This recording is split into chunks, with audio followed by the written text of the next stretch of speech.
திருவண்ணாமலை அருகே கல்லூரி மாணவியை கழுத்தை நெரித்து கொலை செய்த சம்பவம் குறித்து போலீசார் விசாரணை மேற்கொண்டு வருகிறார்கள்.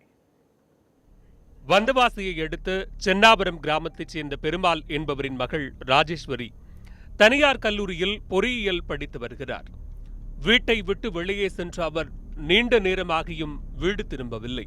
இந்நிலையில் அவரது வீட்டிற்கு அருகே உள்ள சமுதாய கூடத்தின் மாடியில் ஏறி பொதுமக்கள் பார்த்தபோது காம்பவுண்டுக்கு அருகே ராஜேஸ்வரி கழுத்து நெரித்து கொலை செய்யப்பட்ட நிலையில் கிடந்தார். இதை கண்டு அதிர்ச்சியடைந்த பொதுமக்கள் வந்தவாசி போலீசாருக்கு தகவல் கொடுத்தனர்.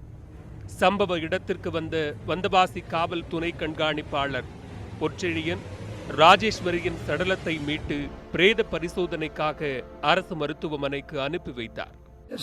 மாணவி மர்மமான முறையில் கழுத்து கொலை செய்யப்பட்டதாக தகவல் தெரிந்து வந்து பார்த்தோம். இப்போது அதை அந்த மாணவியினுடைய பிரேதத்தை ஹாஸ்பிட்டலுக்கு எடுத்து சென்றிருக்கிறார்கள். இது யார் செய்தார்கள் என்று தெரியவில்லை. போலீஸ் விசாரித்து உரிய நபர்களை கைது செய்ய வேண்டும்.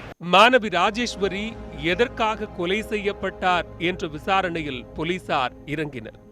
அந்த விசாரணையில் ராஜேஸ்வரியின் பெரியப்பா மகன் ராஜா என்பவர் கொலை செய்தது தெரிய வந்தது. இதனைத் தொடர்ந்து அவரும் விஷம் அருந்தி தற்கொலைக்கு முயன்றுள்ளார். ஆபத்தான நிலையில் ராஜா செங்கல்பட்டு மருத்துவமனையில் அனுமதிக்கப்பட்டுள்ளார். மயங்கிய நிலையில் சிகிச்சை பெற்று வரும் ராஜா தெளிந்த பிறகுதான் உண்மை தெரியவரும் என்று போலீசார் தரப்பில் தெரிவிக்கப்பட்டுள்ளது. அண்ணனே தங்கையை கொலை செய்த சம்பவம் அப்பகுதியில் அதிர்ச்சியை ஏற்படுத்தியுள்ளது.